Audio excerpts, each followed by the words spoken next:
Salut, c'est Antoine, j'espère que tu vas bien, bienvenue dans cette nouvelle vidéo YouTube. Aujourd'hui, on va parler d'un sujet un petit peu sensible, comment perdre la graisse au niveau du ventre. Quand on prend du poids, la zone la plus fréquemment touchée, c'est le ventre. Et quand on essaye de perdre toute la graisse qui s'est accumulée au niveau du bas du ventre et des poignées d'amour, c'est très souvent un calvaire. Beaucoup d'essais, mais malheureusement, très peu de réussite. Il n'existe pas de méthode magique pour brûler la graisse au niveau du ventre. Il s'agit simplement de respecter des règles bien établies qui ont déjà fait leurs preuves. Dans cette vidéo, je vais t'expliquer les quelques principes à mettre en place et à respecter pour perdre le gras du ventre de manière durable. Mais il n'y a rien de magique dans tout ça. Si tu veux des résultats, il va falloir que tu mettes en pratique. Il va falloir que tu passes vraiment à l'action et que tu mettes en application les conseils que je vais te donner dans cette vidéo. En parlant de conseils, je vais partager avec toi à la fin de cette vidéo une pépite, mais je le partagerai qu'avec les personnes qui sont les plus engagées, les plus motivées, parce que ce qui est important pour moi, c'est de vraiment faire le tri entre les personnes qui ont un véritable objectif et qui veulent se donner les moyens de l'atteindre, et celles qui ne sont pas vraiment motivées et qui ne se donnent pas les moyens d'atteindre véritablement leurs objectifs. Ok, alors c'est parti. Comment s'effectue concrètement la perte de graisse? Il y a très peu de personnes qui le savent, mais on ne peut pas brûler de la graisse localement. Faire des exercices en ciblant la zone des abdos, ça ne décomposera pas la graisse superflue que l'on a par-dessus les abdos. Donc pour l'instant, laissez tomber les exercices d'abdos, on verra ça dans un second temps. Pour brûler de la graisse, il faut que les cellules adipeuses, les cellules graisseuses, soient cassées avant d'entrer dans la circulation sanguine. Et la graisse qui passe dans le sang peut venir de toutes les régions du corps. C'est impossible de cibler une région du corps spécifique dans laquelle on veut brûler de la graisse. Malgré ce qu'on vous a fait croire, il est physiologiquement impossible de perdre de la graisse de manière locale. C'est contre-intuitif parce que nos muscles, eux, grossissent de manière locale. Si je fais des biceps curls, mon muscle qui grossira, ce sera celui de mes biceps. Si je fais des exercices pour travailler les triceps, ce seront mes triceps qui grossiront, ce sera pas mes jambes. Dans le cas de la perte de graisse, on peut perdre de n'importe où, que ça soit au niveau du haut du corps, comme au niveau du bas. On ne peut pas cibler une zone précise. C'est vraiment important de le savoir. Dans cette vidéo, on va avoir 3 conseils à mettre en pratique dans votre assiette et 3 conseils que vous pouvez mettre en pratique dans votre activité physique. Ce que tu mets dans ton corps, c'est la réflexion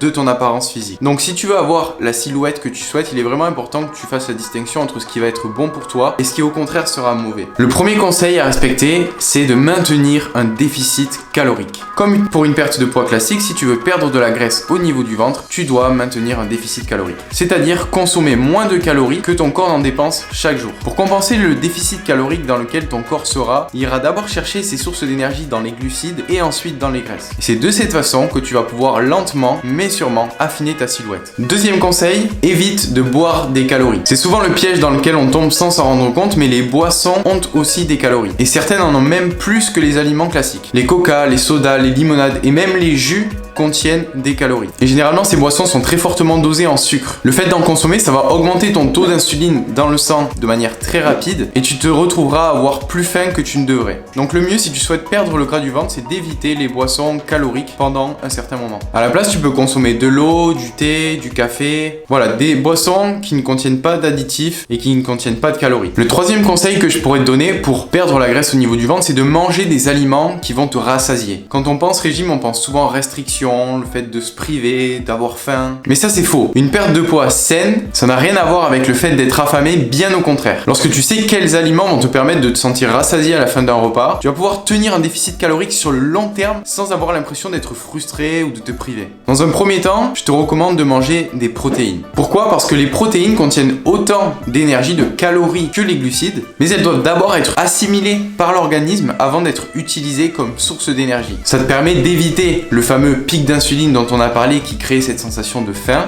et de garder ce sentiment de satiété plus longtemps. Dans un second temps, il te faudra consommer suffisamment de fibres parce que les fibres, elles sont lentement digérées par ton organisme. Elles participent également à ce sentiment de satiété, de ne plus avoir faim parce qu'elles sont lentes à la décomposition et à la digestion, l'assimilation par ton organisme. Ok, donc on vient de voir les 3 conseils au niveau de la nutrition. Le premier, créer un déficit calorique. Le deuxième, ne pas boire de boissons caloriques. Le troisième, manger des aliments qui rassasient. Maintenant, on va passer aux 3 conseils au niveau de l'activité physique à respecter pour perdre la graisse au niveau du ventre. Et le principe reste le même. Notre objectif, c'est que notre corps dépense plus de calories qu'il n'en consomme au cours de la journée. De cette manière, il ira puiser dans les graisses et les décomposera pour les utiliser en tant que source d'énergie pour supporter notre métabolisme.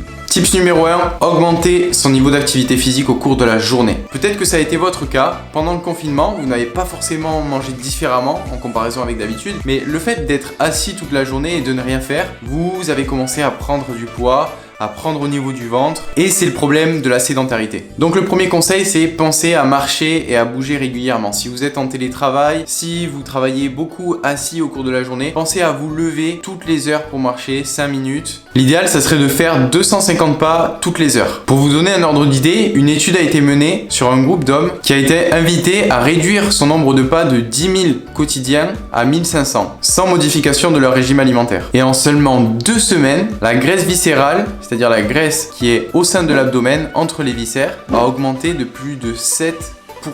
Donc tips numéro 1, pensez à garder un niveau d'activité au cours de la journée, à faire des pauses, marcher régulièrement, à rester en mouvement. Tips numéro 2, faire des exercices courts mais très intenses. Autrement dit, des entraînements à haute intensité. Il s'agit en fait de faire différents exercices, soit au poids du corps, soit avec des poids supplémentaires, enchaînés avec un rythme très intense, de manière à augmenter votre rythme cardiaque. Ce type d'entraînement dure une vingtaine, une trentaine de minutes. Et le but, c'est de donner le maximum sur cet intervalle de temps-là. L'avantage de ce type d'effort, c'est ce qu'on appelle l'afterburn effect. C'est-à-dire que même après l'arrêt de l'activité physique, votre corps continuera à brûler plus de calories que la normale. Pas besoin de s'entraîner pendant des heures, pas besoin de beaucoup de matériel, et ce type d'effort te permet aussi de devenir plus fort mentalement en repoussant tes limites au quotidien. Tips numéro 3, tips très spécial que peu de personnes connaissent, le stomach vacuum. Qu'est-ce que le stomach vacuum? C'est tout simplement rentrer son ventre, expirer l'air que l'on a dans son corps, puis rentrer son ventre comme si on voulait, avec son nombril, aller toucher sa colonne. Le gros point positif du stomach vacuum, c'est qu'il sollicite vraiment le muscle profond du transverse. Et ce muscle est vraiment indispensable pour maintenir un ventre plat. Il est situé sous les obliques et le grand droit, donc c'est pas un muscle qu'on voit, mais il agit comme une sorte de gaine en maintenant les viscères et les organes à l'intérieur de notre ventre.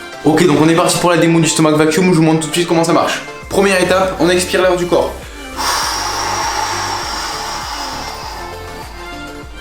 Deuxième étape, on rentre le ventre.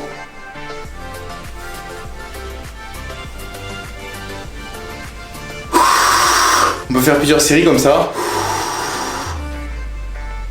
Et en fait, ça permet tout simplement d'avoir une taille plus fine, un ventre plus plat. Donc je vous recommande de vous le faire de temps en temps au cours de la journée quand vous êtes assis. Ça permettra de renforcer vos muscles du transverse qui maintiendront votre colonne et une bonne posture au cours de la journée. Donc faites ces petits exercices. Voilà, j'espère que cette vidéo t'a plu, des vrais conseils pratiques à mettre en application qui te permettront de perdre la graisse du ventre. Maintenant, si tu es quelqu'un qui travaille dur, qui a peu de temps à sa disposition, qui est performant dans sa carrière professionnelle, mais qui ne porte pas la même attention à son corps qu'à sa carrière, si tu es déterminé à passer à l'action, à avoir un corps plus dessiné, plus dynamique, et que tu es vraiment motivé à changer radicalement, mais que tu ne sais pas par où commencer ou comment t'y prendre pour pouvoir révéler tes abdos sans pour autant passer des heures à t'entraîner, si c'est ton cas, clique sur le lien dans la description. Réserve un appel stratégique de 10 minutes avec moi pour que je puisse vraiment cerner tes objectifs et ce qui t'empêche de les atteindre et qu'ensemble on puisse trouver une solution. Si cette vidéo t'a plu, pense à mettre un like, à t'abonner, activer la petite cloche pour les notifications. Je te dis à très bientôt dans une prochaine vidéo. Ciao ciao.